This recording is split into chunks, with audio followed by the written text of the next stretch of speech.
خطیب پاکستان، مجاہد پاکستان اور وکیل اہل بیت، وکیل مولا علی، شیر خدا کے وکیل کیسے شیر، علامہ مفتی محمد حنیف قریشی قادری کو دعوت خطاب دوں گا۔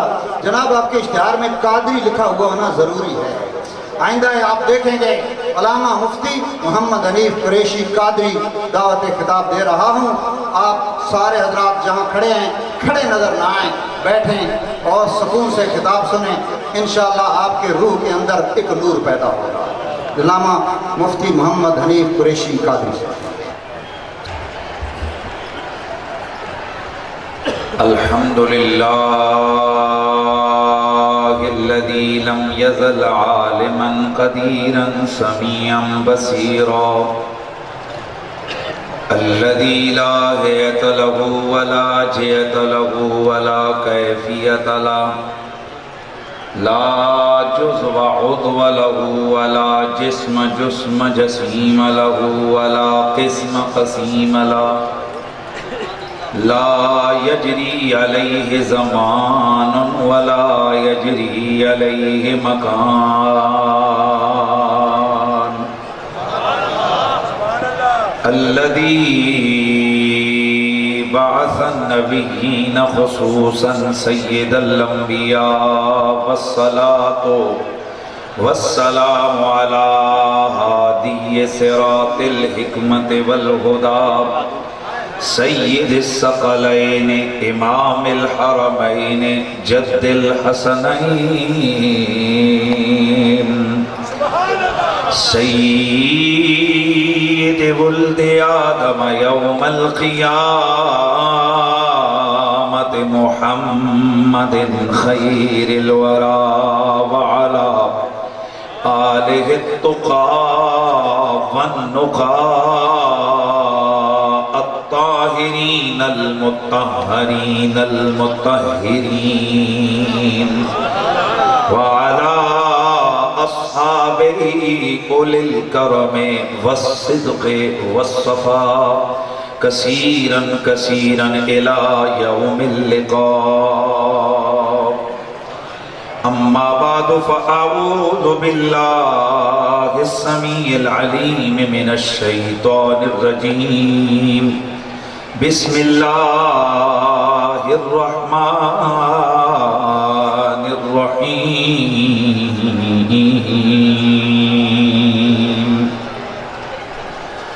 قل هو الله أحد الله الصمد لم يلد ولم يولد ولم يكن له كفوا أحد قل يا عبادي الذين أسرفوا على أنفسهم لا تقنطوا من رحمة الله قل إن كنتم تحبون الله فاتبعوني يحببكم الله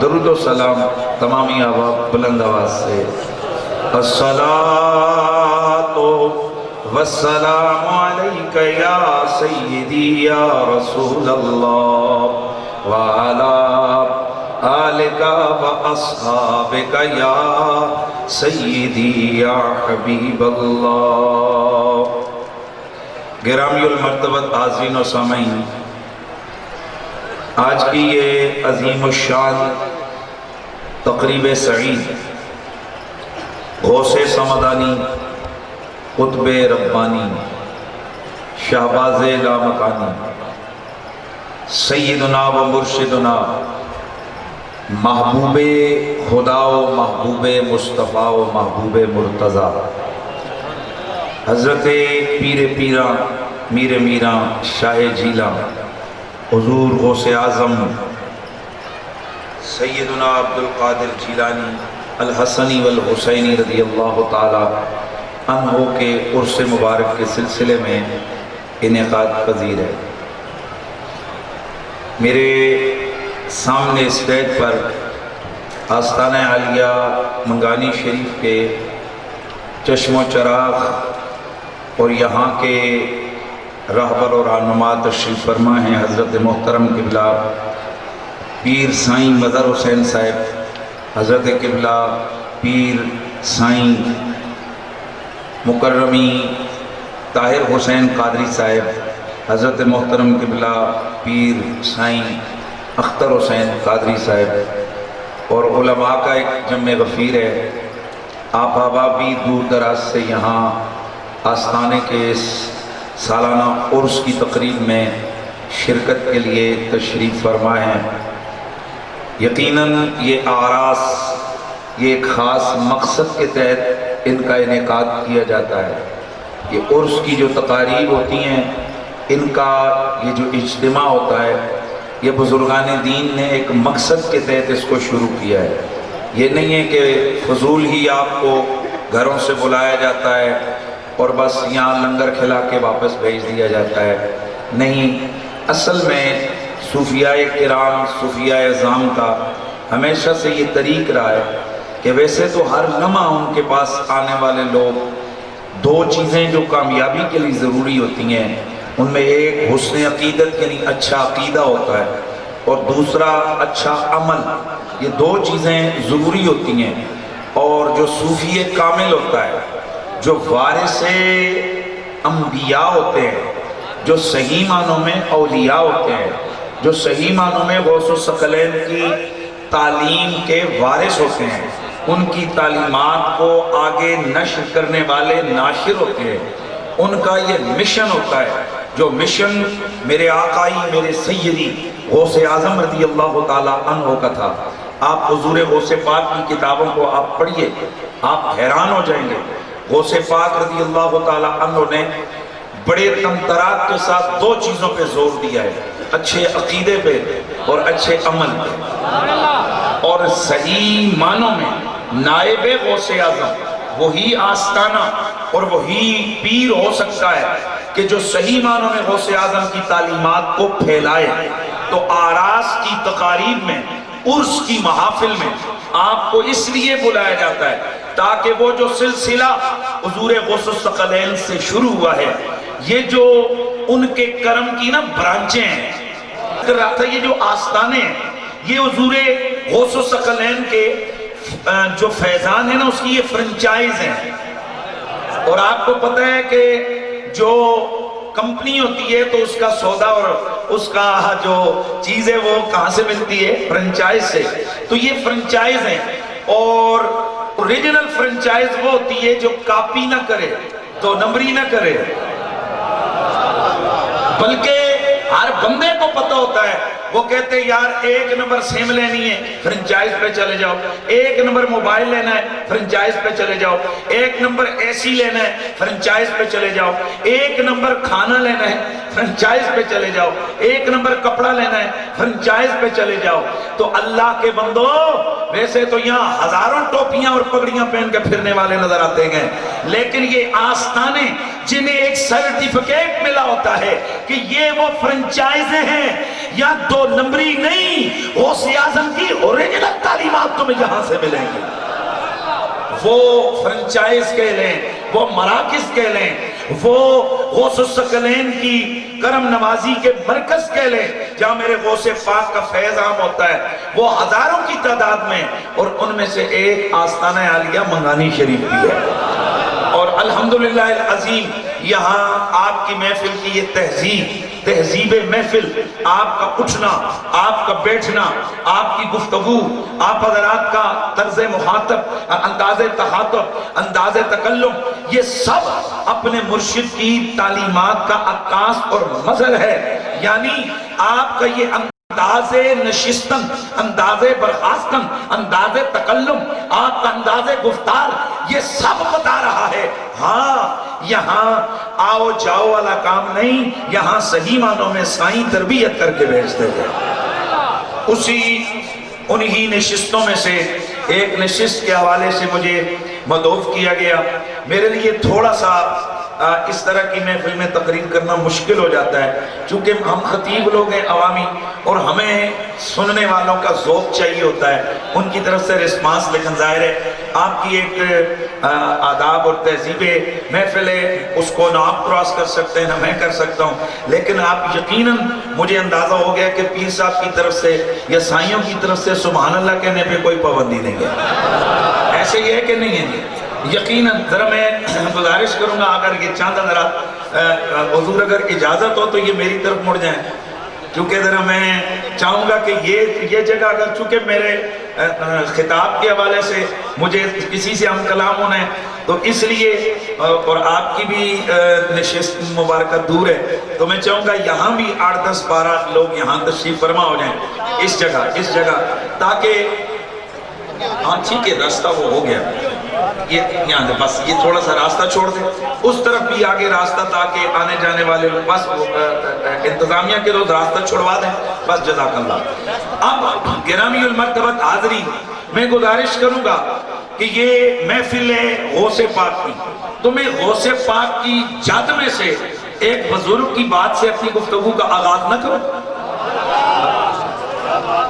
میرے دوستو، میرے مولا علی کے بیٹے حضرت سیدنا امام حسین ہیں، امام حسین کے لخت جگر حضرت امام زین العابدین ہیں، امام زین العابدین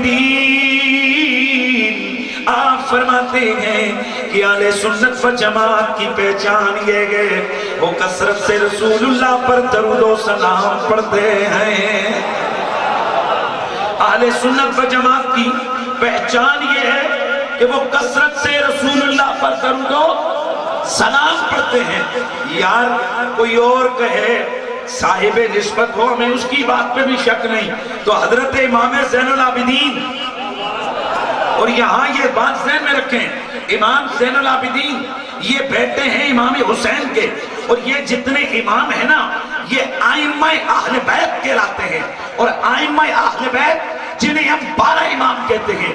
آج کل بعض اسٹیج غلط استعمال ہو رہے ہیں، اور وہاں بیٹھنے والے لبادہ اہل سنت میں آ کر عقائد اہل سنت کو خراب کر کے بیان کر رہے ہیں، جس سے صحیح حسین تصویر عقائد اہل سنت دھندلک میں چلی جا رہی ہے، دھندلی ہو رہی ہے۔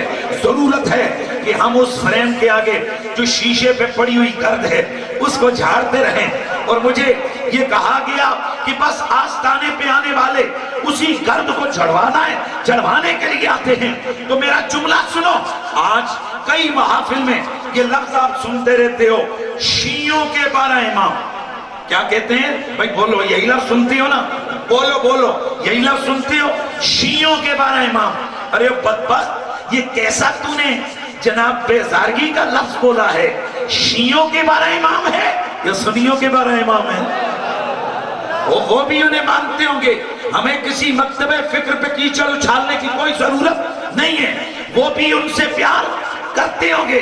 میرے مولا علی سے تو ہندو بھی پیار کرتے ہیں، میرے مولا علی اور امام حسن مجتبی، امام حسین علیہ السلام، اور 5 تن تو ہیں ہی ایسی ہستیاں، اور ان سے تو غیر بھی پیار کرتے ہیں، اور بھی کرتے ہوں گے، ہمیں کسی سے کوئی غرض نہیں، لیکن مجھے یہ بتلانا ہے آپ کو کہ 12 امام ان کے کھاتے میں مت ڈالو۔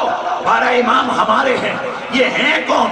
علی ہمارے ہیں، حسن ہمارے ہیں، حسین ہمارے ہیں، زین العابدین، یار آواز پوری ذرا ساتھ بولو، زین العابدین ہمارے ہیں، امام باقر ہمارے ہیں، جعفر صادق ہمارے ہیں، موسیٰ قاسم، امام علی رضا، آپ کو اس لیے تو نہیں بلایا سامنے، امام علی رضا ہمارے ہیں، امام محمد تقی ہمارے ہیں، امام حسن عسکری ہمارے ہیں، امام محمد مہدی۔ تم 12 ان کو دے رہے ہو، میں کہتا ہوں رب کعبہ کی قسم، وہ سارے حجت اللہ ملے ملا کے آ جائے نا، میں 11ویں امام حسن عسکری کی جوتی کا تسمہ بھی انہیں نہ دوں۔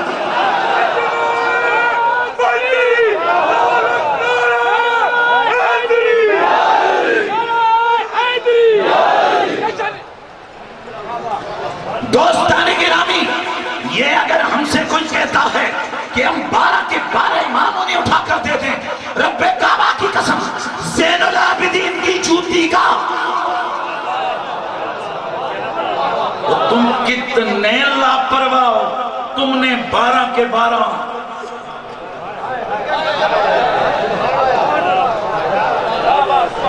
کوئی گل سمجھ آئیے.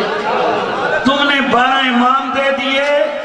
اوے ہم تو جوتی کا تسمہ بھی دینے کو تیار نہیں ہے. یہ 12 امام کس کے ہیں؟ ہمارے ہیں. بر صغیر پاک و ہند کے اندر قادریت کی ایک مؤثر آواز سیدی اعلیٰ حضرت فاضل بریلوی رحمت اللہ تعالی علیہ. میں ان سے پیار کرتا ہوں چونکہ یہ مجھے کہہ رہے تھے کہ اشتہار پہ قادری ہونا چاہیے. اشتہار پہ کوئی لکھتے ہیں کوئی نہیں لکھتے ہیں. صرف قادری نہیں ہوں میں انتہا پسند قسم کا قادری ہوں. میں غوث پاک کا مرید ہوں. اور تیرا پیر میرا پیر، تیرا پیر میرا پیر. وہ شہنشاہ کولڑا نے کہا تھا نا کہ ساریاں تیڑیاں ہی کمائیاں سائیاں. یہ سب کچھ انہی کا کمال ہے. ہمارے اندر کچھ نہیں. تو میں جو بات کر رہا تھا بابا بعض اوقات ہم دیکھتے ہیں حضور سیدی اعلیٰ حضرت فاضل بریلوی رحمت اللہ تعالی علیہ. میں نے بڑی گہری نظر سے شاید آپ کے علم میں ہے یا نہیں میں نے اس مسئلے پر میں نے گزشتہ کچھ عرصہ قبل تحقیقی طور پر خطابات کیے تھے حضور غوث اعظم پاک پر. اور میں نے 6 مہینے صرف یہ خطبات بیان کیے. اور اس سلسلے میں نے تقریباً 350 سے زائد کتابوں کا مطالعہ میں نے کیا. اور میں ایک نتیجے پہ پہنچا. میں نے بڑے عربی کلام بھی دیکھے فارسی کلام بھی دیکھے. لیکن میں دعوے سے کہتا ہوں کہ جس قدر گہرائی میں جا کر نظم اور نثر میں میرے اعلیٰ حضرت فاضل بریلوی نے حضور غوث پاک کو خراج تحسین پیش کیا ہے نا اس کی مثال کہیں نہیں ملتی ہے. اس وجہ سے یہ فقیر ذرا اعلیٰ حضرت فاضل بریلوی سے اوروں کی نسبت زیادہ ہی پیار کرتا ہے کیونکہ وہ بھی قادری ہیں اور ہمارا سلسلہ بھی قادری ہے. اس حوالے سے میں جو چیز عرض کر رہا ہوں آستانِ عالیہ قادریہ منگانی شریف کے اس عظیم المرتبت اس پنڈال میں بیٹھتے ہوئے میرے مصطفیٰ کے غلاموں بات کو ذرا سمجھنا ہے. 12 امام 11 کو چھوڑ اگر آخری جو ہے نا اوپر مولا علی اور میرا جملہ اپنے پلے باندھ کے جاؤ. ان 12 اماموں میں سے اگر کوئی بندہ کہے کہ میرا ان سے رشتہ نہیں اور وہ خود کو سنی کہلوائے میں چیلنج سے کہتا ہوں نہ اس کا شجرہ طریقت پورا نہ اس کا شجرہ حدیث پورا نہ اس کا شجرہ فقہ پورا.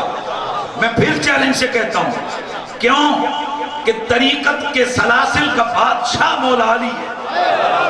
علی پاک کا نام آئے تو محفل بتاتی ہے کہ علی پاک کا نام آیا ہے.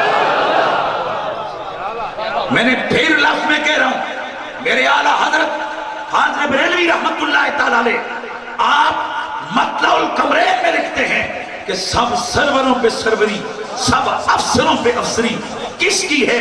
ہاں اسی عالی جناب کی جسے مرتضیٰ کہتے ہیں علی مشکل کشا کہتے ہیں.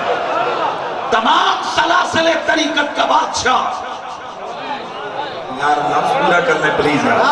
تمام طریقت کے سلاسل کا بادشاہ نعرہ رسالت، نعرہ حیدری، آستانہ عالیہ منگانی شریف، تمام طریقت کے سلاسل کا بادشاہ مولا علی ہے. اور اگر حدیث کی طرف آؤ تو جو سند حدیث ہے یہ جو مرضی جس سلسلے کو لے کے آئے یہ فقیر سینہ تان کے چیلنج سے کہتا ہے امام بخاری، امام مسلم، امام ترمذی، امام ابن ماجہ، امام ضیاء الدین مقدسی، امام دارمی، امام دارقطنی، امام احمد بن حنبل یہ جتنے بھی محدثین کرام ہیں اگر آپ ان کی سند کو دیکھو تو یہ سارے محتاج ہیں امام ابو حنیفہ کی سلسلے کے. میں لفظ پھر بول رہا ہوں کسی ایک بھی بڑے محدث کا سلسلہ امام ابو حنیفہ کو کراس کر کے مجھے نکل کے دکھائے کیونکہ کہیں نہ کہیں آگے اس کو سند کے اندر واسطہ پڑے گا ابو حنیفہ سے یا ابو حنیفہ کے شاگرد سے. سبحان اللہ کی آواز آتی جائے. اب ذرا ابو حنیفہ پاک سے پوچھو امام ابو حنیفہ یہ سارا فیض کدھر سے آیا؟ آپ فرماتے ہیں لولا سنتان لہلک النعمان، جو 2 سال میں نے جوتیاں اٹھائی ہیں امام جعفر صادق علیہ السلام کی، اگر وہ 2 سال ان کی غلامی کے نہ ملتے ابو حنیفہ کو اس کا علم تباہ کر دیتا. ابو حنیفہ کو جو ملا امام باقر سے ملا، امام جعفر صادق سے ملا، امام جعفر صادق سے ملا. گرامی المرتبت حاضرین و سامعین، آپ ذرا مجھے بتاؤ حدیث کی سند ابو حنیفہ پاک کی سند امام جعفر صادق. امام جعفر صادق 12 اماموں میں سے ایک امام ہے. اچھا نیچے آئیے. آپ اگر سلسلہ میں نے لفظ بولا کہ فقہ کو دیکھیے تو اس میں تو کوئی مشکل ہے ہی نہیں کہ سارے جو فقہائے کرام ہیں ان کو اگر آپ دیکھیں تو وہ بالواسطہ یا بلا واسطہ شاگرد بنتے ہیں امام اعظم ابو حنیفہ کے. اور امام ابو حنیفہ میں عرض کر چکا کہ امام اعظم ابو حنیفہ یہ غلام خانہ زاد ہیں آل محمد کے. میں نے لفظ بولا ہے یار، غلام خانہ زاد ہیں آل محمد کے. اور یہی امام ابو حنیفہ ہیں کہ جس وقت امام نفس الزکیہ نے حاکم وقت کے خلاف خروج کیا، فتویٰ دینے والا ابو حنیفہ. امام زید شہید، امام زید شہید، ان کے جہاد کو بدر کا جہاد کہنے والا امام اعظم ابو حنیفہ. اور آپ حیران ہوں گے مجھے چلو آج آئے ہو تو یہ بھی ایک بات کر رہا ہوں، میں آگے گفتگو بڑھاؤں گا، لیکن میں چاہتا ہوں کہ یہ بھی ایک معلومات میں سے ایک سلسلہ ہے یہ آپ کی نظر کر دوں. امام اعظم ابو حنیفہ شہید کیے گئے. علماء سے پوچھئے قبلہ سید صاحب بیٹھے ہیں، باقی حضرات بیٹھے ہیں، کہ امام صاحب کو کیوں شہید کیا گیا؟ تو ساری کتابیں آپ کو بتائیں گی کہ ان کو چیف جسٹس بننے کے لیے کہا گیا، وہ نہیں بنے لہذا ان کو شہید کیا گیا. بات ماننے جو بھی ہے یار، عقل سے ذرا سوچو. ایک بندے کو چیف جسٹس بنایا جا رہا ہو اور وہ کہ میں نہیں بنتا، یا ناظم بننے کے لیے لوگوں کو مروا دیتے ہیں. تو بندے کو پورے ریاست کا چیف جسٹس بنایا جا رہا ہے اور وہ کہتے ہیں میں نہیں بنتا اور شہید ہو گئے. جی ہاں بالکل ایسا ہے کہ امام اعظم ابو حنیفہ اس لیے شہید کیے گئے کہ انہوں نے چیف جسٹس بننے سے انکار کر دیا تھا. آپ کو مولوی حضرات اگلی بات نہیں بتائیں گے انکار کیوں کیا تھا. انکار کیوں کیا تھا؟ امام صاحب کا فتویٰ یہ تھا حکومت خلافت یہ حق ہے آل محمد کا. یہ خلیفہ منصور اور یہ جو معتد باللہ یہ جو عباسی خلفاء یا بنو امیہ کے یہ جو موجودہ ان کے دور کے یہ خلفاء، امام صاحب کا نظریہ یہ تھا کہ یہ سب سے زیادہ حقدار محمد کی آل بیت ہے. وہ لوگوں کی رہنمائی کرے، وہ لوگوں کی صدارت کرے، وہ لوگوں کو اپنے ساتھ دین شریعت طریقت سب راستوں پہ رہنمائی کریں. جب یہ بات حاکم وقت کو پتہ چلی اس نے کہا دیکھو میں ابو حنیفہ کو کیسے پھنساتا ہوں، پر اس کو یہ پتہ نہیں جس کے دل میں مولا علی کا عشق ہو وہ خود نہیں پھنستا، وہ اوروں کو پھنسا دیتا ہے. منصور نے بلایا کہا اے ابو حنیفہ آپ چیف جسٹس بنے. کیوں؟ پتہ کیوں بنوا رہے تھے؟ کیونکہ ان کا فتویٰ تھا یہ غاصب حکومت ہے. تو جب بندہ حکومت کا حصہ بنتا ہے تو گویا اس نے اس حکومت کو تسلیم کر لیا. آپ نے فرمایا میں اس قابل نہیں. کہا نہیں تم اس قابل ہو. کہا جناب اگر میں قابل نہیں تھا اور میں نے کہا میں نہیں ہوں تو پھر تو میں نے جھوٹ بولا. جھوٹا آدمی تو اس قابل ہوتا ہی نہیں ہے. اچھا اب ذرا سوچئے، اب دیکھیے وہ چیف جسٹس نہیں بن رہے، اسی پاداش میں امام اعظم ابو حنیفہ کو شہید کر دیا گیا. گویا آپ نے شہادت قبول کر لی، محمد کی آل کے حق پہ ڈاکہ قبول نہیں کیا. تو اب مجھے ذرا بتاؤ نا کون ہے جو کہے میں ابو حنیفہ سے الگ ہوں؟ کون ہے جو کہے بخاری مسلم ترمذی ابن ماجہ سے الگ ہوں؟ کون ہے جو کہے کہ میں صدر الطائفہ میں جناب جنید بغدادی سے الگ ہوں؟ کیونکہ یہ سارے سلسلے جا کر بیٹھتے ہیں جنید بغدادی کے قدموں میں. جنید بغدادی کا شجرہ تو کبھی دیکھ. 2 واسطوں سے جنید بغدادی مرید ہے امام علی رضا کا. جس سلسلے سے مرضی جاؤ، چشتیوں کے طریقت سے جاؤ، قادریوں کے سلسلے سے جاؤ، نقشبندیوں کے سلسلے سے جاؤ، جس سلسلے سے مرضی یہ جاؤ گے تمہیں ٹاپ پہ آل بیت کے امام ملیں گے. تو پھر مجھے کہنے دے آئمہ اہل بیت کو چھوڑ کر نہ تیری فقہ مکمل، نہ تیری حدیث مکمل، نہ تیری طریقت مکمل. اور جب یہ تینوں پڑھے شعبہ دین کے فارغ ہو گئے تو تو خود نہیں فارغ ہو گیا ہے. اس لیے یہ وہ وجہ ہے کہ ہم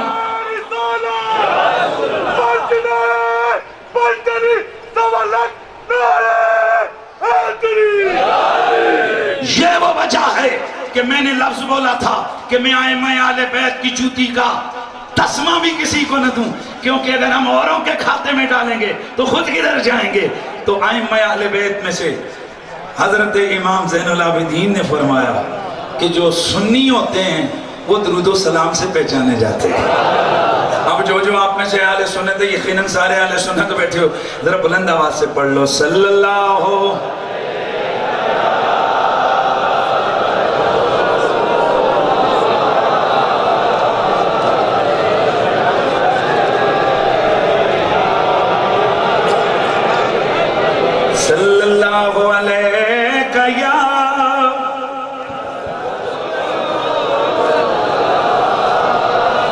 وسلم علیکہ یا حبیب اللہ. سب پڑھئے ذرا صلی اللہ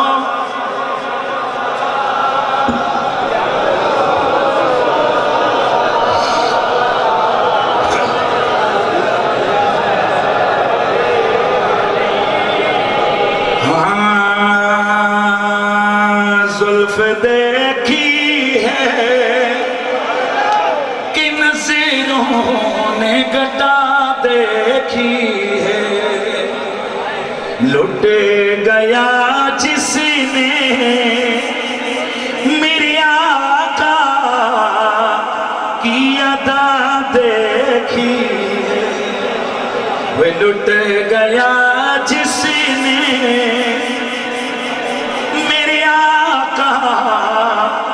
کی ادا دیکھی ہے، لٹ گیا جس نے بھی محمد کی ادا دیکھی ہے. اپنے چہرے کو چھپانا نہ میرے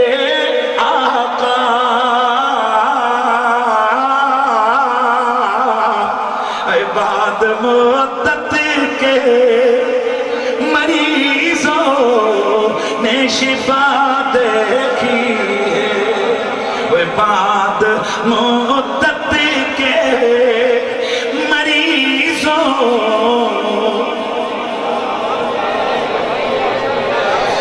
میرے آقا غوث الثقلین کے عرس میں آنے والوں، کسی بھی شخص کی کامیابی کے لیے دو چیزوں کا ہونا ضروری ہے.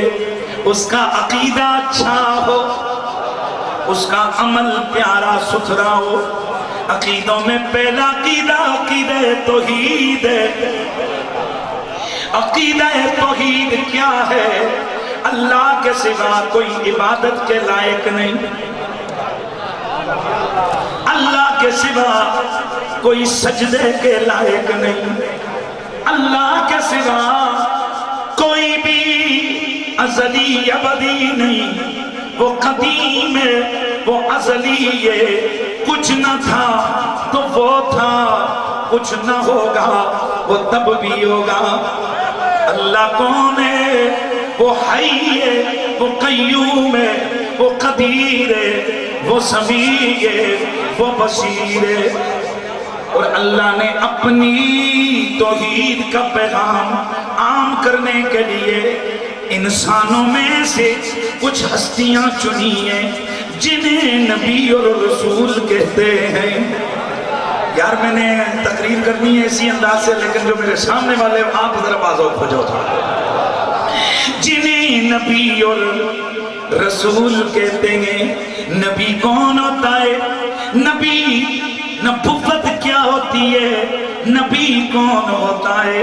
نبوت ہی الواسطۃ بین الخلق والخالق. اچھا آپ اجازت لے کے سبحان اللہ کہیں گے. ہی الواسطہ بین الخلق والخالق. نبوت ایک واسطہ ہوتا ہے جو مخلوق کی سنتا ہے. بلکہ آرام سے رک جاؤ, میں رک آرام سے عرض کرتا ہوں. النبوت ہی الواسطہ بین الخلق والخالق. نبوت ایک واسطہ ہوتا ہے جو اللہ اور مخلوق کے درمیان ہوتا ہے. یہ نبوت جسے ملتی ہے وہ نبی کہلاتا ہے. اور نبی کون ہوتا ہے؟ نبی اپنے دور میں وہ ہستی اللہ جسے نبوت کے لیے چنتا ہے, یہ وہ ہستی ہوتی ہے کہ وہ اس لمحے, وہ اس جہان میں, اس وقت میں صورت میں بھی بے مثال ہوتا ہے, سیرت میں بھی وہ بے مثال ہوتا ہے. اس دور میں اس سے عالی قدر کسی کی سیرت نہیں, اس سے سونی کسی کی صورت نہیں ہوتی ہے. اللہ اسے نبوت عطا فرماتا ہے. اور نبی آ کر کرتا کیا ہے؟ سنو, خالق سے سن کر مخلوق تک پہنچاتا ہے اور مخلوق کی سن کر خالق تک پہنچاتا ہے. مہربانی مہربانی ماشاءاللہ. میرے یہی آپ پر پورا اجتماع 15-20 لوگوں پر ڈیپینڈ کرتا ہے. خالق کی سن کر مخلوق تک پہنچاتا ہے اور مخلوق کی عرضیاں خالق تک لے جاتا ہے. اسے کیا کہتے ہیں؟ نبی. نبی نبی کہتے ہیں. اور اب ذرا سنو, نبوت کو ماننا توحید ماننے کے لیے ضروری ہوتا ہے. میں انشاءاللہ انج سادہ لے جو بھی تنہوں میں گالا نبوت رسالت کا رشتہ سمجھا کے بھیجوں گا, اور پھر جب اختتام کروں گا تو ولایت پہ انشاءاللہ آپ کو بڑا سمپلی انداز سے, لیکن بشرطے کہ آپ کا سلسلہ جاری رہا اور بزرگوں کی توجہ جاری رہی تو انشاءاللہ میں اس موضوع کو کسی نیش تک لے جاؤں گا. میں نے عرض کیا نبی نبوت یہ توحید کو سمجھنے کے لیے ضروری ہوتی ہے. اب اگلا جملہ بولوں گا, ایک دفعہ تمہاری طبیعت کھل اٹھے گی, طبیعت کا باپ پن ظاہر ہو جائے گا. وہ سنو کیا ہے؟ کلمہ توحید ہم پڑھتے گئے, لا الہ الا اللہ محمد الرسول اللہ. اب دوستو بات کو سمجھنا ہے, توحید رتبے میں پہلے ہے, توحید درجے میں پہلے ہے, رتبے میں پہلے ہے, لیکن ماننے میں رسالت پہلے ہے, توحید بعد میں ہے. او مولوی صاحب کیا کہہ گئے؟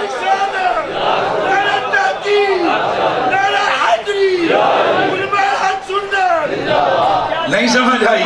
میں پھر کہتا ہوں, میں بے ہوش و مدہوش نہیں, میں ہوش میں آپ کے سامنے گفتگو کر رہا ہوں. دلیل دوں گا, دلیل اگر کمی ہوئی میرا یہ سودا واپس کر کے چلے جانا, جھٹک کے چلے جانا. میں پھر کہتا ہوں, کلمہ توحید پڑھنے میں توحید پہلے, رتبے میں توحید پہلے, درجے میں توحید پہلے, پر ماننے میں رسالت پہلے ہے, توحید بعد میں ہے. پریشان ہو گئے ہو, لیکن پریشان نہ ہونا. یہ جو توحید ہے یہ رسالت کا پیغام ہے. یہ جو توحید ہے یہ رسالت کا پیغام ہے. اور دوستو, پیغام پر یقین کرنے سے پہلے پیغمبر پہ یقین کیا جاتا ہے. خبر پہ یقین کرنے سے پہلے مخبر پہ یقین کیا جاتا ہے. میں سمجھاؤں ذرا سادہ انداز سے.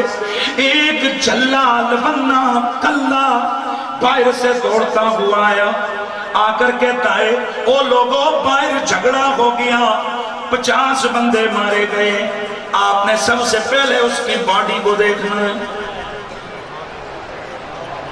پھر آپ نے اسے پکڑنا ہے، پکڑ کے دھکے دے کے باہر نکال دینا ہے، کہنے چل جا نکل جا۔ اتنے میں پروفیسر صاحب آ گئے،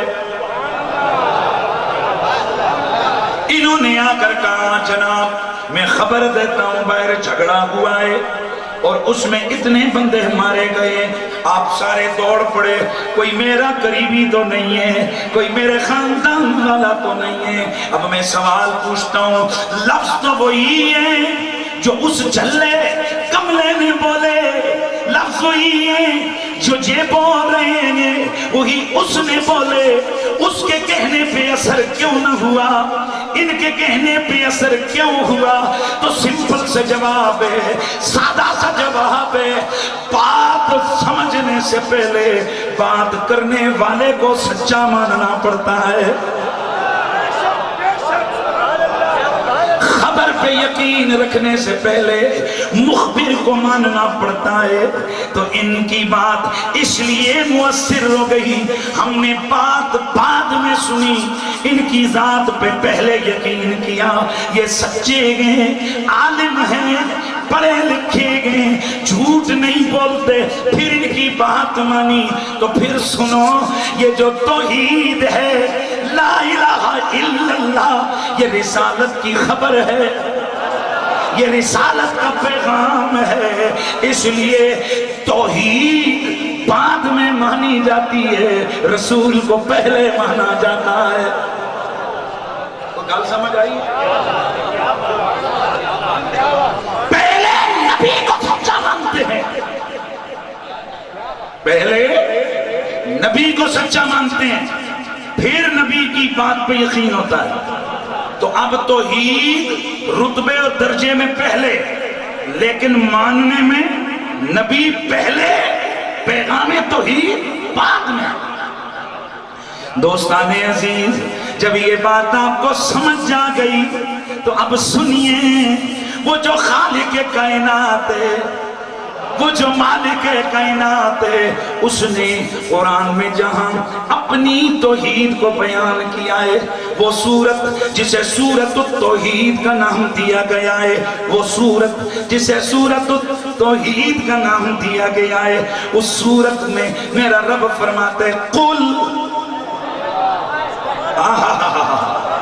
قل، اے بول میرے پھول، بول میرے مدنی، تو بول، هو اللہ احد، وہ اللہ ایک ہے۔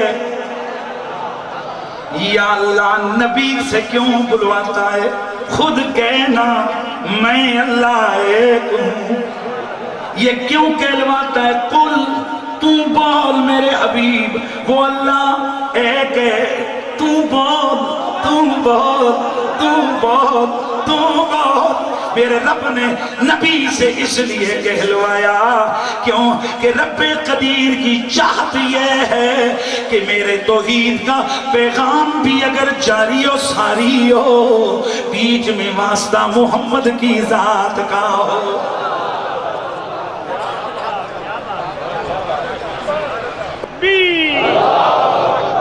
آواز آندی بھائی، ہاتھ کھڑے کر کے نعرہ رسالت، نعرہ رسالت، نعرہ تحقیق، نعرہ حیدری، نعرہ غوثیہ، آستانہ عالیہ غوثیہ منگانی شریف، علماء حق اہل سنت۔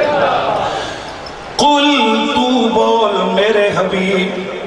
اب میں جو عرض کر رہا ہوں اس کو بات کو سمجھئے، اللہ تعالیٰ نے نبی سے توحید کا اعلان کروایا۔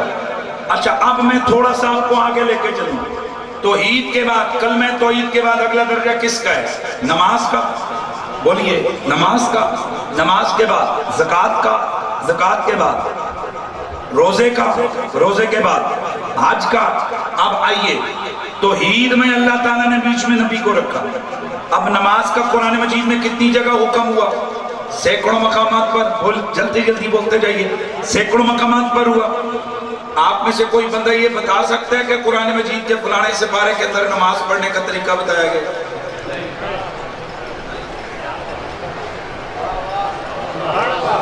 ہاتھ کہاں باندھو، کہاں کھولو، کیا پڑھو کیا نہ پڑھو، امام کے پیچھے چپ رہو، ہاتھ کہاں تک اٹھاؤ کہاں تک نہ اٹھاؤ۔ اگر قرآن کی آیتوں میں آ جاتا جھگڑا تو ختم ہو جاتا۔ رفع یدین کرنے کے نہیں کرنا، سینے پہ ہاتھ باندھنے کے ادھر ہاتھ باندھنے۔ لیکن آپ دیکھ لیجئے قرآن کی سینکڑوں آیتوں میں نماز پڑھنے کا حکم ہے، پر نماز پڑھنے کا طریقہ نہیں۔ جو رب سینکڑوں آیتوں میں نماز پڑھنے کا آرڈر دے سکتا ہے، کیا وہ قرآن میں نماز کا طریقہ نہیں سکھا سکتا؟ بولتے جائیے، سکھا سکتا ہے نا، لیکن نہیں سکھایا۔ بلکہ میرے نبی سے جب صحابہ نے پوچھا، اے حبیب خدا، اللہ کا حکم ہے نماز پڑھو تو ہم کیسے پڑھیں؟ فرمایا صلو کما رأیتمونی اصلی، تم مجھے دیکھو جیسے مجھے پڑھتا دیکھو ویسے پڑھو۔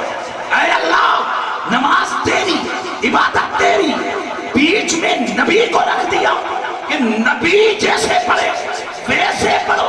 نبی جہاں ہاتھ باندھے وہاں ہاتھ باندھو، نبی جو پڑھے، بولتے جائیے یار، وہ تم پڑھو۔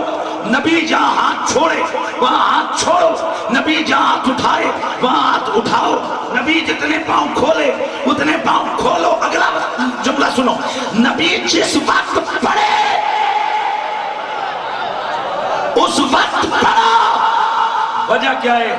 امام آلوسی اور ان کے علاوہ دیگر علماء وہ لکھتے ہیں اللہ چاہتا ڈائریکٹ بھی نماز پڑھا دیتا، پر رب چاہتا یہ عبادت میری ہو پر طریقہ میرے محبوب کا ہو، ادا میرے یار کی ہو، انداز میرے حبیب کا ہو۔ اب میں اس میں ایک جملہ ایڈ کرتا رہتا ہوں، وہ آپ کی نظر کرتا ہوں، میرا رب چاہتا تو ڈائریکٹ نماز پڑھا دیتا، نماز کا طریقہ بتا دیتا، لیکن میرے رب نے ڈائریکٹ نماز کا طریقہ نہیں بتایا۔ کیوں؟ میرے رب کو پتا تھا اگر ڈائریکٹ ہو گئے تو انہوں نے کہنے نبی کی تو ضرورت ہی نہیں، نماز پڑھو قرآن پڑھ کے، کلمہ پڑھو قرآن پڑھ کے، حج کرو قرآن پڑھ کے، زکوٰۃ دو قرآن پڑھ کے۔ رب نے کہا نا، حکم میرا ہے، پڑھنے کے لیے محبوب کے قدموں میں جاؤ تاکہ تمہیں سمجھ آئے جب میں رب ہو کر تم سے پڑھواؤں تو ڈائریکٹ نہیں ہوتا، تم بندے کے بچے بنو، تم مخلوق ہو کر میری طرف آتے ہو، محمد کو چھوڑ کے کیسے آ سکتے؟ اسی لیے پھر مجھے یہ صدا لگانی ہے کہ جسے مل گیا کملی والے کا دامن، اسے دو جہاں کا خزانہ ملا ہے۔ بھلا باغ جنت کو وہ کیا کرے گا، بھلا باغ جنت کو وہ کیا کرے گا، مدینے میں جس کو ٹھکانہ ملا ہے۔ اب اصلی جو عقیدہ دینے لگا ہوں وہ کیا ہے؟ ولی سے ملا ہوں، علی سے ملا ہوں۔ علی کا نام بیچ میں اس لیے لے کے آیا کیونکہ کوئی بھی طریقت کا سلسلہ علی کو چھوڑ کے مکمل نہیں ہوتا ہے۔ ولی سے ملا ہوں، علی سے ملا ہوں، علی سے ملا ہوں، نبی سے ملا ہوں، علی سے ملا ہوں، نبی سے ملا ہوں، نبی سے میں مل کر خدا سے ملا ہوں۔ خدا کی قسم میری قسمت تو دیکھو، خدا کی قسم میری قسمت تو دیکھو، مجھے تو نبی کا آس آستانہ ملا تکبیر، نعرہ رسالت، نعرہ حیدری، نعرہ غوثیہ۔ حاضرین و سامعین، پتہ چلا سب سے پہلی چیز توحید ہے۔ توحید کی تکمیل عقیدہ رسالت سے ہے۔ اب عقیدے کے بعد سب سے بڑی چیز عمل کی ہے۔ تو میرے رب نے توحید کے لیے بھی واسطہ مدینے والے کا رکھا، عمل کے لیے بھی واسطہ مدینے والے کا رکھا ہے۔ اس لیے یہ جتنے بھی صوفی آئے، یہ جتنے بھی اولیاء آئے، یہ جتنے بھی سنی آستانے ہیں، یہ جتنے بھی سنی علماء ہیں، یہ اس لیے رسالت کی عقیدے پہ زور دیتے ہیں۔ کیوں کہ جتنا نبی سے رشتہ پکا ہوگا، اتنا خدا سے بھی رشتہ پکا ہوگا، اتنا عمل بھی سلامت ہو جائے گا۔ خدا کی قسم ہے قسمت تو دیکھو، مجھے تو نبی کا آستانہ ملا ہے۔ میراج شریف کے دن ہیں اور ربیع الاول کا مہینہ ہے۔ میلاد شریف کے ایام میں چاہوں گا کہ میں چند جملے یہ بھی بیان کرتا چلوں۔ نبی تو سارے سونے ہیں، نبی سارے پیارے ہیں۔ میں نے عرض کیا تھا عقیدہ نبوت یہ ہے، نبی سارے سچے، نبی سارے پیارے، لیکن سب نبیوں کا سردار اللہ نے میرے تیرے نبی کو بنایا ہے۔ ہمارا نبی سیرت میں بھی بے مثال ہے، ہمارا نبی صورت میں بھی بے مثال ہے۔ کوئی نبی میرے نبی جیسا نہیں ہے، سارے نبی سچے، پر کوئی نبی میرے نبی جیسا نہیں ہے۔ نہ اکیلے میں نہ سارے مل کے میرے نبی جیسے ہو سکتے۔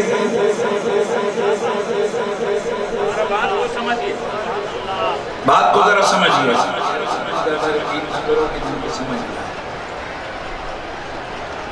یہ کتنے کا نوٹ ہے؟ 20 کا۔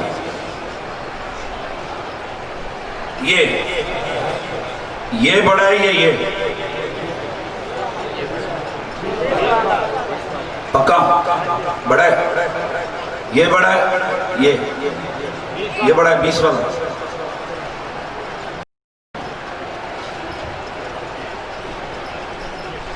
اب بتاؤ ان میں سے کس کا درجہ بھاری ہوگا؟ اس کا پتہ چلا اکیلے تو مقابلہ نہیں تھا، پر جب اس جیسے اور مل گئے تو بڑھ گئے۔ میرا جملہ سمجھ، 1.25 لاکھ ہیں رب کے پیارے، اگر اکیلا کوئی ترازو پہ رکھو تو بھی میرے نبی والا پلڑا باری، اور اگر 1.25 لاکھ کو اکٹھا کر کے پلڑے پہ رکھو تو بھی میرے نبی کا پلڑا بھاری۔ اسی لیے امام حضرت سیدنا صاحب قصیدہ بردہ علامہ بوصیری رحمت اللہ تعالیٰ علیہ آپ فرماتے ہیں فاق النبیین فی خلق و فی خلق ولم یدانوہ فی علم ولا قلم وکلہم من رسول اللہ ملتمس غرفا من البحر اور رشفا من التیم۔ یہ سارے نبی اور رسول جتنے بھی آئے یہ سارے سچے ہیں، لیکن ان سچوں کا سردار اللہ نے میرے تیرے نبی کو بنایا ہے۔ تو پھر مجھے اسی لیے کہنا ہے نبی سارے سونے پر میرا نبی حسینوں کا سردار ہے، وہ سارے بڑے پر میرا نبی ان سارے بڑوں کا سردار گئے۔ تو پھر صدا لگاؤ نا، تو شاہ خوباں تو جانے جانا، تو شاہ خوباں تو جانے جانا، تو شاہ خوباں تو جانے جانا ہے چہرہ الکتاب تیرا، نہ بن سکی ہے نہ بن سکے گا، نہ بن سکی ہے نہ بن سکے گا، ہاں نہ بن سکی ہے نہ بن سکے گا، مثال تیری جواب تیرا۔ ہاتھ اٹھا کے ہاتھ لہرا کے اپنی موجودگی کا یہ ثبوت دو، گویا ہاتھ اٹھا ہوا یہ گواہی دے گا یا رسول اللہ۔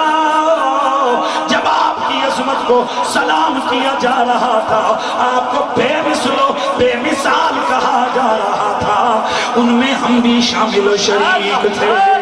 نہ بن سکی ہے نہ بن سکے گا، نہ بن سکی ہے نہ بن سکے گا، مثال تیری جواب تیرا۔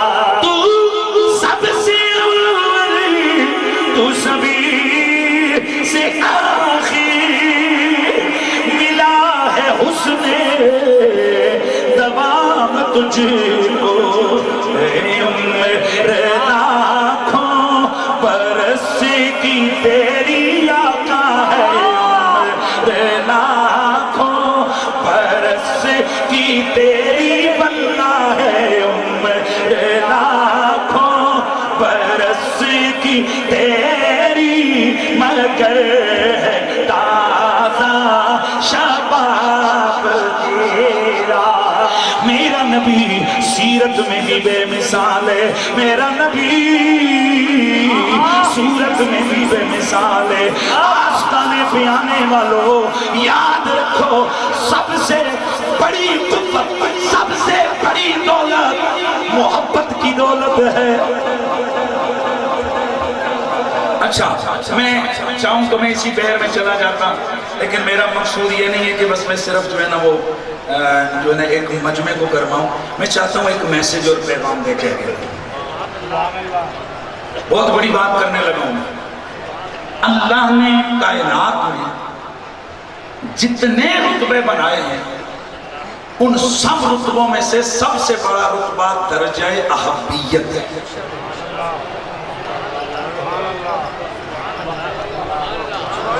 درجہ محبوبیت ہے،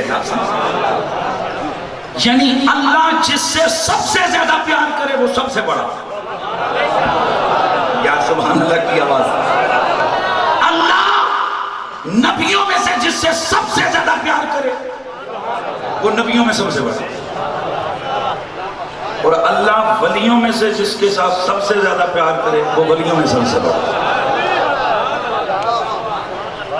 میرے سیدی اعلیٰ حضرت فاضل بریلوی نے 2 لفظوں میں پیران پیر غوث اعظم دستگیر آپ کی شان کو بیان کیا۔ آپ فرماتے ہیں میرے آقا کی شان اتنی بس کہ وہ محبوب خدا بھی ہے، محبوب مصطفیٰ بھی ہے۔ دھیلے بولے ہو یار، اللہ کے بندے ویسے نہیں۔ عبد القادر جیلانی محبوب خدا بھی ہے، محبوب مصطفیٰ بھی ہے۔ اچھا میں نے عرض کیا کہ سب سے بڑا رتبہ کس کے درجے احبی ہے، میں دلیل دوں گا ویسے نہیں۔ نماز روزہ زکوٰۃ حج یہ بڑے رتبے ہیں، پر نماز روزے زکوٰۃ سے جنت ملتی ہے، اور محبت سے جنت والا ملتا ہے۔ نہیں یار میرے خیال میں آپ سننا ہی نہیں چاہتے۔ صحابی رسول، اور میرا لفظ سنو، ہم اہل سنت ہیں، ہم حضور کے ہر صحابی کے ادب اور محبت کو اپنا ایمان سمجھتے ہیں،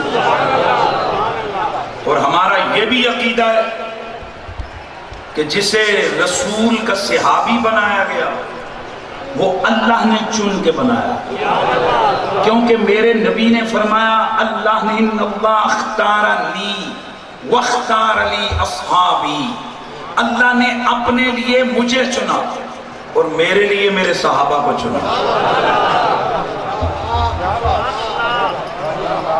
میں آپ سے کہتا ہوں کہ میرے لیے سیٹ چنو، اگر اس سیٹ میں یعنی جہاں بیٹھتا ہے بندہ کوئی گڑبڑ ہے تو میری تنقید کس پہ ہے؟ بولو نا یار، کیا کیا یہ کیا؟ حالانکہ یہ کوئی اندر گھس کے تو نہیں چیک کر سکتا، دیکھا بظاہر ٹھیک ہے۔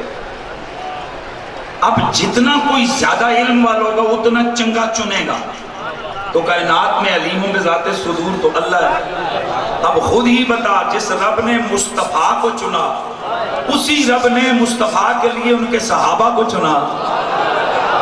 تو میرا جملہ سن، یہ جو بد باطن کالے دماغوں والے، کالے عقیدے والے، گندے نظریے والے جو حضور کے صحابہ پر انگلی اٹھائیں، وہ حضور کے صحابہ پر نہیں، وہ انتخاب الہی پر انگلی اٹھاتے ہیں۔ اس لیے ہم سنی لوگ جب سنتے ہیں صحابی تو ہم پتہ کیا کرتے ہیں؟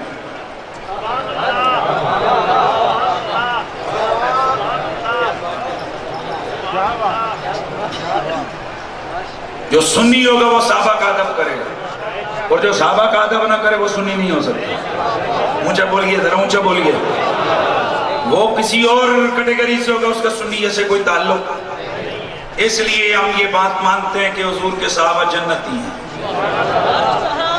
بھئی یار عجیب بات کر رہے ہو، ہر نبی کا ہر امتی جنتی جنتی ہم کہیں پھر بھی ٹھیک ہے، کیونکہ میرے نبی نے فرمایا من قال لا الہ الا اللہ فدخل الجنہ، جس نے لا الہ الا اللہ محمد رسول اللہ کہا۔ وہ کون ہے؟ بولو وہ کون ہے؟ ہم تو غوث پاک کے مریدوں کو دوزخی نہیں کہنے دیتے، صحابہ کو کون دوزخی کہہ سکتا ہے؟ تیرا پیر میرا پیر، تیرا پیر میرا پیر، سبحان اللہ۔ میری اس بات کو بڑے توجہ سے سنیے گا، صحابہ جنتی ہیں۔ اگر تیرے میرے جیسے ہم پورا دل یوں جما کر بیٹھے ہیں، منصوبہ بنا کر بیٹھے ہیں کہ اسی جنت جانا ہے، کیوں؟ ہمارا تعلق عبد القادر جیلانی سے ہے، بلکہ آپ کہو ہمارا تعلق پیر منگانی سے ہے، ان کا تعلق سلسلہ در سلسلہ آگے غوث السمدانی سے ہے۔ تو بھائی ہم نے جنت جانا ہے، تو جب ہمارا تعلق غوث سمدانی پیران پیر سے ہے، ہم جنت سے باہر رہنے کو تیار نہیں، تو جن کا تعلق نبیوں کے پیر کے ساتھ ہو وہ صحابہ جنت سے باہر کیسے رہیں گے؟ قُلْ وَعَدَ اللَّهُ الْحُسْنَى، وہ اللہ نے سب صحابہ سے بھلائیوں کا اچھائیوں کا وعدہ کیا ہوا ہے، لیکن میرا جملہ پلے بات، صحابہ جنت میں جائیں گے، اس میں کوئی شک اور شبہ بولو پھر بولو نہیں ہے، لیکن جنت جا کے ایک جگہ نہیں بیٹھیں گے۔ اب ذرا سنو، میرے نبی نے فرمایا میرا ابو بکر اور عمر جب جنت میں جائیں گے، باقی جنتی ابو بکر کا درجہ یوں دیکھیں گے جیسے تم زمین پہ کھڑے ہو کے ستاروں کو دیکھتے ہیں۔ یار مزہ نہیں آیا مجھے؟ اچھا تو سب صحابہ جنتی، لیکن درجے سب کے اپنے اپنے۔ ابو بکر صدیق سارے صحابہ کا امام، ابو بکر صدیق امام الصحابہ، ابو بکر صدیق سالار صحابہ۔ حضور وہی سالار صحابہ حدیث کا راوی ہے، اسی سالار صحابہ کی حدیث میرا امام اہل سنت امام احمد رضا بریلوی مطلع القمرین میں روایت لے کے آئے ہیں کہ ابو بکر صدیق نے فرمایا جنت میں وہی جائے گا جسے ٹکٹ علی عطا کرے گا، جسے اجازت علی عطا کرے گا۔ نا آپ نے میری بات سے پہلے ہی نعرہ لگا دیا، کبھی سوچا کرو کہاں نعرہ لگانا ہے؟ میرا جملہ پورا ہونے دو، میری یہ لفظ پورے ہونے دو۔ میں نے کیا عرض کیا؟ حضرت ابو بکر صدیق حدیث کے راوی میرے آقا امام احمد رضا اس حدیث کو اپنی کتاب مطلع القمرین میں تحریر فرمانے والے کیا لکھا؟ ابو بکر صدیق فرماتے ہیں، سالار صحابہ فرماتے ہیں، امام الصحابہ فرماتے ہیں، بالتحقیق افضل البشر بعد الانبیاء جناب سیدنا ابو بکر صدیق فرماتے ہیں۔ کیا فرمایا؟ جنت میں وہ جائے گا جسے اجازت نہیں اونچا علی کا نام لیتے ہوئے، جس کو اجازت علی عطا فرمائیں گے، جس کو ٹکٹ علی عطا فرمائیں گے۔ اللہ میں قربان جاؤں، جنت میں سارے جائیں گے، پر تھوڑا فرق بھی تو کر لو، کچھ وہ ہیں جو جنت جائیں گے اور کچھ وہ ہیں جو جنت بھیجیں گے۔ جی نا، مزہ نہیں آیا بس سب کو ایک جگہ تو نہ رکھو نا یار، مہربانی فرماؤ نا۔ باقی جنتی ہیں، اور جو میں بھی نام لیا ہے نا، علی ہو، زہرا ہو، حسن ہو، حسین ہو، یہ جنت کے مالک ہیں۔ کچھ وہ ہیں جو اچھا میں نے یہ تو بحث ہی نہیں ہے، یہ پتہ نہیں کس قسم کی بحث اہل سنت میں شروع ہوئی ہے۔ ہم تو غوث پاک کے مریدوں کو جہنم میں نہیں جانے دیتے، تو صحابہ، اور میرا جملہ ہے جو صحابی کی صحابیت کے بعد اس صحابی کو جہنمی کہے، وہ سب سے بڑا مردود جہنم کا کتا۔ بولو اونچا، بولو اونچا۔ جو کسی صحابی کو جہنمی کہے وہ جہنم کے کتوں میں سے ہے۔ بولو۔ کئیوں کو یہ بھی بڑی تکلیف ہوتی ہو جی اتنے سخت جملے نہ پڑھا کرو۔ نماز جب پڑھتے ہو تو کیا کہتے ہو؟ اعوذ باللہ من الشیطان الرجیم، بسم اللہ الرحمن الرحیم، پھر آگے پڑھتے ہو الحمدللہ۔ تو یہ الرجیم، راندہ درگاہ ذلیل کمینہ، یہ کیوں پڑھتے ہو یار؟ نماز پڑھنی ہے، اللہ تعالیٰ کی عبادت کرنی ہے، یہ بیچ میں دشمن کدھر سے آ گیا؟ کہا نا، عبادت کا رنگ سیکھو، عبادت کا طریقہ سیکھو، دشمن کا رگڑا پہلے، محبوب کا تذکرہ بعد میں۔ یہ مزاج محبت ہے، دشمن کو پہلے رگڑا دو پھر محبوب کے قصیدے پڑھو۔ اس لیے دوستان گرامی، ہم آل نبی کا ذکر بعد میں کرتے ہیں، کتے لانتی کمینے یزید بے لعنت پہلے بھیجتے ہیں۔ ہم نبی کی بات نعت اس طرح کرتے ہیں، صرف بندہ جھومو جھامو جھنڈے لگاؤ لے رہا ہو، اور جب دشمنان آل محمد یا دشمنان رسول کی ماری آئے تو بندہ اس وقت چپ کر جائے، یہ محبت نہیں، یہ تو نمری ہے۔ محبت رسالت مآب کا تقاضا یہ ہے کہ آمد مصطفیٰ مرحبا کے نعرے بعد میں ہو، گستاخ نبی کی ایک صدا، سر تن سے جدا کا نعرہ پہلے لگے۔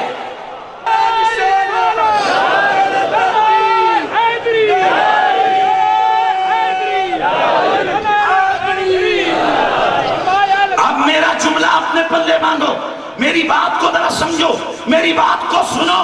ہم حضور کی آل کے بھی نوکر، ہم حضور کے صحابہ کے بھی غلام، ہم مصطفیٰ کی ہر نسبت کے جانے اور ماننے والے۔ آستانے سے توحید، رسالت، خلافت، امامت، یہ سارے پیغام ہم نے دینے ہیں، تو صحابہ سارے ہاں۔ حضور اللہ کے نبی نے علی اور آل کے دشمنوں پر لعنت بھی بھیجی ہے، تو پھر سب اصحاب نبی جنتی اور دشمن علی لعنتی۔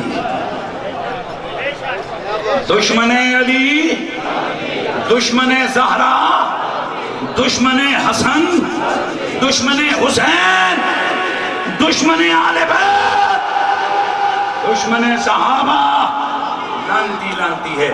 میرے دوستوں میں بات کر رہا تھا، میرا نبی بے مثل بھی ہے، میرا نبی بے مثال بھی ہے، نہ کوئی صورت میں میرے نبی جیسا، نہ کوئی سیرت میں میرے نبی جیسا۔ او میرے نبی کا کلمہ پڑھنے والو، او میرا نبی جب دنیا میں آیا، یہ جو میلاد ہے اس میں ہم کیا کرتے ہیں؟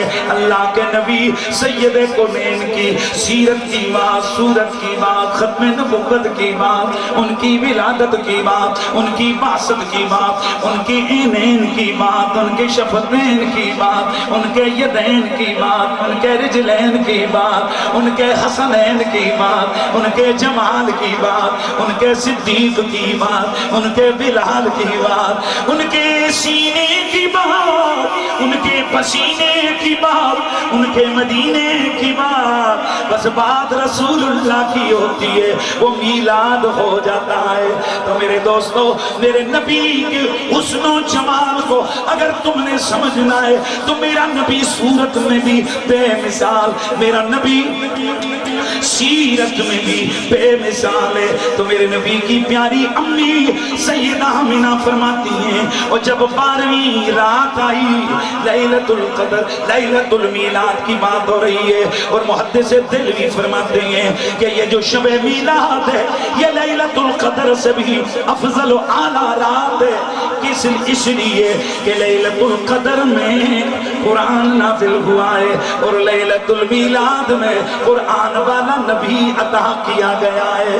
میرے نبی کی پیاری امی سیدہ آمنہ فرماتی ہیں، اے میرا محمد جب دنیا میں آیا، لما وضعتہ فرأیتہ کان مکہولا مدہونا مختونا مغسولا مسرورا معطرا مطہرا کان ساجدا۔ میرا محمد دنیا میں آیا، میں نے پلٹ کے دیکھا، آنکھوں میں سرما لگا ہوا ہے، بالوں کو گویا تیل لگا ہوا ہے، ختنہ کیے ہوئے ہیں، بالوں کو گویا تیل لگا ہے، ختنہ کیے ہوئے ہیں، غسل دیے ہوئے ہیں، کستوریاں لگے ہوئے ہیں، پاک صاف ہیں، آتے کی اپنے سر انور کو سجدے میں رکھ دیا ہے، اور میرے کانوں نے سنا، سر سجدے میں رکھ کے میرا محمد پڑھ رہا ہے، اللہم رب حبلی امتی امتی، اے اللہ میری امت میری امت میری امت میری امت نہ بن سکی ہے، نہ بن سکے گا، نہ بن سکی ہے، نہ بن سکے گا مثال تیری، تیرا نہ بن سکی ہے، نہ بن سکے گا، نہ بن سکی ہے، نہ بن سکے گا مثال تیری، اب تیرا۔ میں بات کر رہا تھا درجہ احبیت، سب سے بڑا درجہ ہوتا ہے، اے میرے دوستو حضور کی محبت مل جائے، کائنات کا سب سے بڑا خزانہ مل جاتا ہے۔ یہ عرسوں میں آنا، یہ نعتیں سننا، یہ نعرے لگانا، یہ حضور کی مدد سرائی کو سن کر اپنی آنسو بہانا، یہ دل تڑپانا، یہ فقط اس لیے ہوتا ہے اللہ ہمیں اپنے یار کا پیار عطا فرما دے۔ میرے دوستو صحابی رسول ہیں، بات ادھر سے گئی تھی نا، صحابی رسول ہیں، ایک دن میرے نبی کی خدمت میں حاضر ہوئے، میرے آقا کو دیکھے جا رہے ہیں، روتے جا رہے ہیں، او میرے یار تیرا رونا کیوں، اس کا سبب کیا ہے؟ عرض کی یا رسول اللہ ایک خیال نے مجھے تڑپا دیا۔ بول کیا ہوا یا نبی اللہ؟ بس ابھی بیٹھے بیٹھے ایک خیال آ گیا تھا کہ اب جب دل گھبراتا ہے، پریشانی ہوتی ہے، تو یا نبی اللہ آپ کی خدمت میں حاضر ہوتے ہیں، آپ کے چند جملے سن لیتے ہیں، آپ کے چہرے کی زیارت میسر آ جاتی ہے، سارے غم دور ہو جاتے ہیں، سارے پریشانیاں کفور ہو جاتی ہیں۔ ادھر بیٹھے بیٹھے ایک خیال آ گیا، حضور اگر جب دنیا سے جائیں گے ادھر قیامت والے دن کیا ہوگا؟ اگر جنت مل بھی گئی، جنت مل بھی گئی، کہاں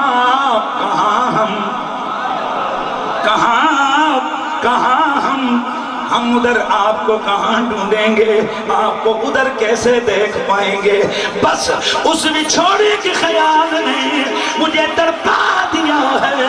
میرے آقا مسکرائے، میرے آقا نے فرمایا او میرے یار اللہ، او میرے پیارے، روتا کیوں ہے؟ المرو ما من قیامت والے دن ہر محب اپنے محبوب کے ساتھ اٹھایا جائے گا. اگر تیرے دل میں میرا پیار ہے جدھر میں جاؤں گا بولیے ادھر تو جائے گا. دوستان گرامی یہاں سے سمجھئے اگر نماز روزہ کرو جنت ملتی ہے.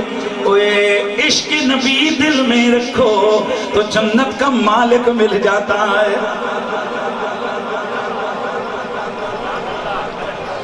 اللہ کا محبوب نبیوں میں سب سے جدا اور مخلوق میں باقی لوگوں میں جو اللہ کا محبوب ہے اگر وہ ولیوں میں تو وہ ولیوں میں سب سے جدا ہے.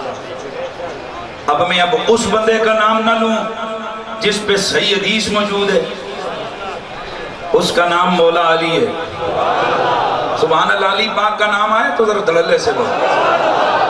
یہ بھی کئیوں کو پریشانی ہو جاتی ہے, وہ جی ان آستانوں پہ بس علی علی علی علی علی علی علی ہوتا رہتا ہے, بھیک جو ادھر سے ملتی ہے.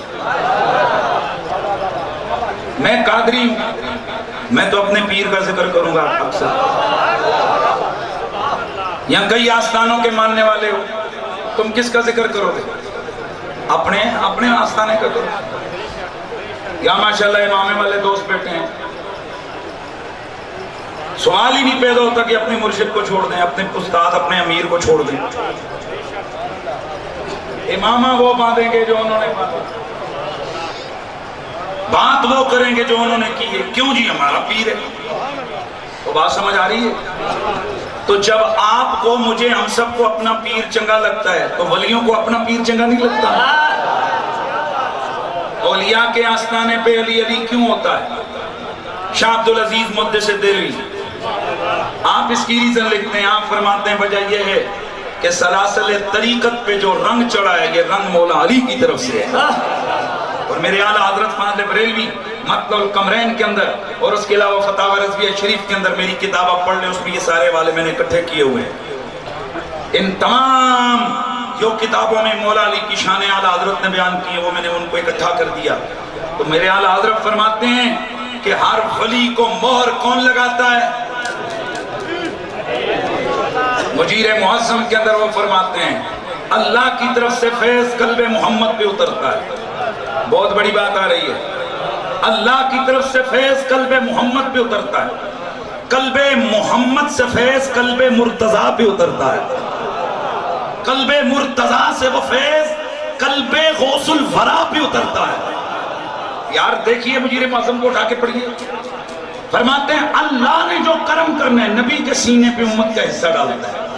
حضور نے جو نوازنا ہے علی کے سینے پہ, علی نے جو کرم کرنا ہے غوث اعظم کے سینے پہ, اور پھر غوث اعظم کے سینے سے سینہ بسینہ جس کو جو ملتا ہے وہ ملتا ہے. اس کا مطلب یہ ہوا کہ فیضان ولایت اگر غوث ثقلین کو نکالو پھر بھی نہیں, علی کو نکالو پھر بھی نہیں, اور نبی کو نکالو پھر تو کچھ بھی نہیں ہے. گرامی المرتبت حاضرین, مولا کائنات مولا علی پاک ہماری محبتوں کا قبلہ ہے. اور بات یاد رکھیے, اللہ تعالیٰ نے علی, فاطمہ, حسن اور حسین ان چار ہستیوں کو اللہ تعالیٰ نے تطہیر کی شان عطا فرمائی ہے. اور تطہیر کا مطلب کیا ہے اس کو جناب امام ابن حجر لکھتے ہیں, اور اس کے علاوہ شیخ اکبر محی الدین ابن عربی لکھتے ہیں. وہ فرماتے ہیں کہ اللہ تعالیٰ نے محمد, علی, فاطمہ, حسن, حسین ان ہستیوں کو بچا لیا ہر عقیدے کی خرابی سے, ہر قسم کے عمل کی کمی سے, ہر قسم کے عیب سے, ہر قسم کے نقص سے, ہر کی توجہ ہے, ہر قسم کے گناہ سے, ہر قسم کی خطا سے.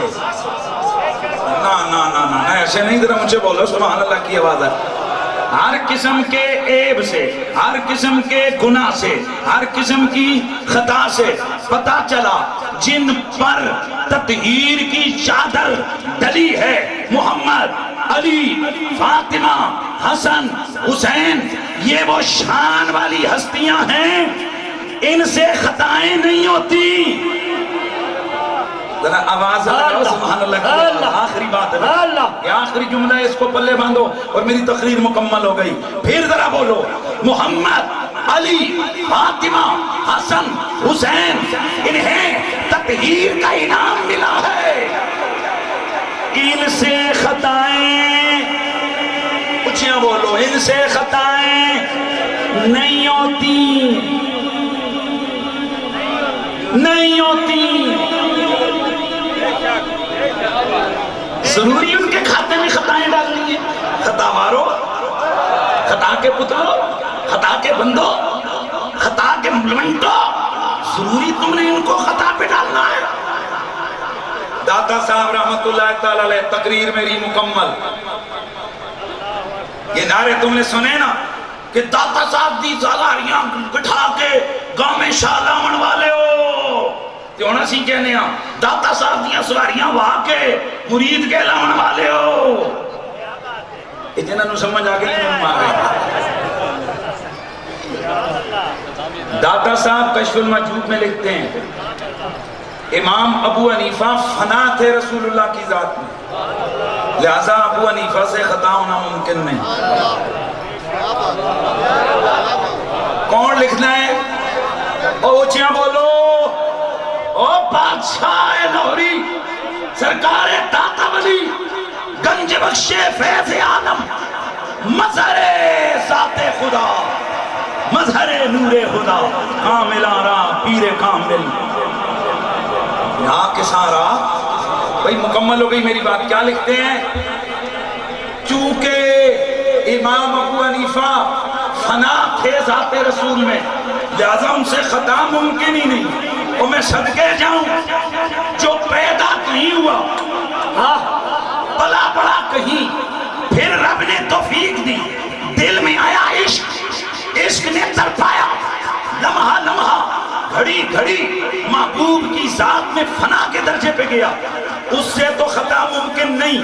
تو وہ زہرا جو محمد کے جگر کا ٹکڑا ہے، وہ فاطمہ جس پر نبی نے تطہیر کی چادر ڈالی، جو آیت مباہلہ کا مصداق، وہ جو آیت مقدس کا مصداق، جسے حضور اپنا کہیں، جو حضور کے جگر کا ٹکڑا ہو، وہ اگر داتا صاحب فنا فی الرسول ہو جائیں، ان سے مولویوں خطائیں نہیں مانتے ہو، تو جو محمد کے جگر کا ٹکڑا ہے اس سے خطائیں کیسے مان جا سکتے؟ نعرہ تکبیر، نعرہ رسالہ، نعرہ تحقیق، نعرہ حیدری، نعرہ غوثیہ، علماء حق اہل سنت، آستانہ عالیہ مغاری شریف۔ آج کے اس آستانہ عالیہ منگھانی شریف سے جو پیغام میں دے کے جا رہا ہوں، سب سے پہلی ضرورت عقیدے کی۔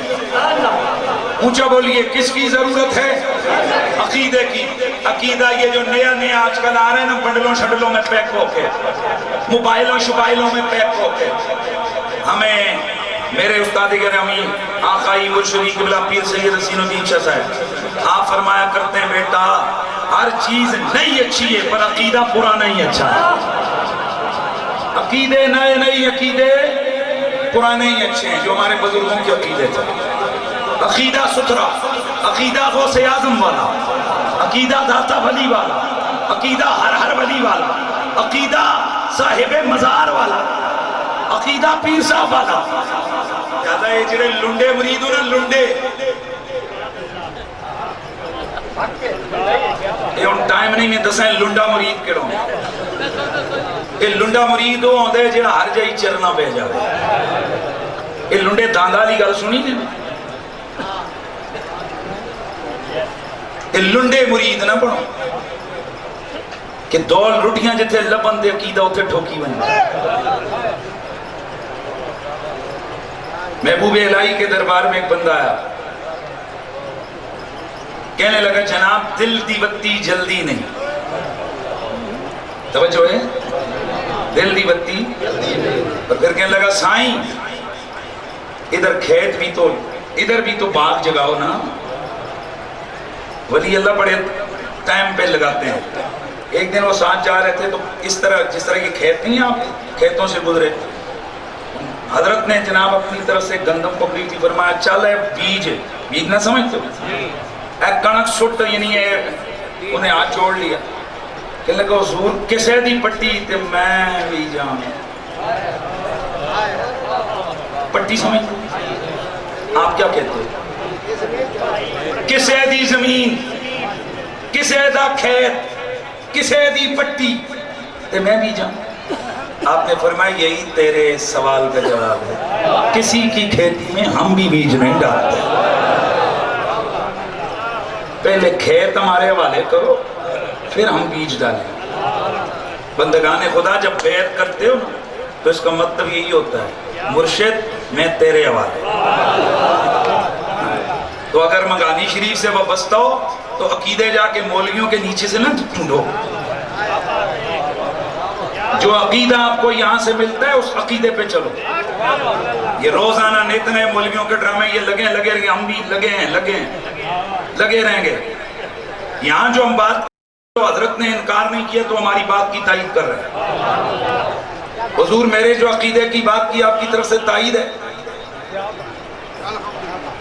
حضور کی آل کا پیار ایمان ہے حضور کے صحابہ کا ادب ہمارا عقیدہ ہے ولیوں کی کرامت ہمارا یقین ہے حضور کا عشق ہماری منزل ہے اور اسی لیے آستانے پہ آتے ہو اور جس مرید کا درمیان میں سلسلہ لنڈا ہو جائے نا لنڈا ایجرے کنے ادھر کنی ادھر ماری کنی ادھر جی بھائی ادھر ہوئی نہیں جیئیں گے تو غوث اعظم کے طریق پہ جیئیں مریں گے تو غوث اعظم کے طریق پہ مریں انشاءاللہ انشاءاللہ 5 وقت کی نماز پڑھیں گے انشاءاللہ اللہ دیکھو میرا ذرا سائیں کی اپنے چہرے کو دیکھو مرشد کے چہرے پہ دیکھو دیکھا سب نے امامہ کتنا سونا باندھا ہے اوے امامہ کتنا پیارا باندھا ہے داڑھی کتنی پیاری ہے دے بندہ مرید مگاڑی شریف تو ہوئے دے روزانہ سنت رسول نائیاں دے دکان چے سٹ گیا ہوئے روزانہ سنت رسول کو گھڑر میں باگ کے آئے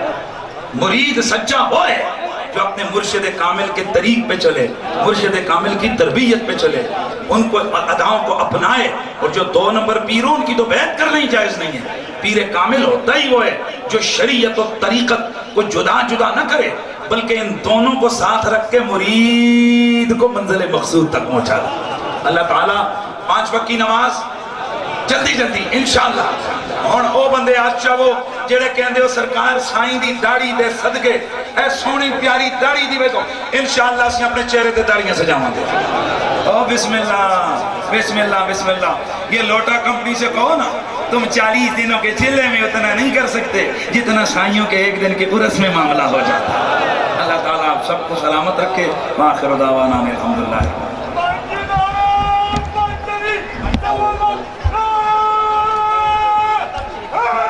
ختم شریف ہونے والا ہے علامہ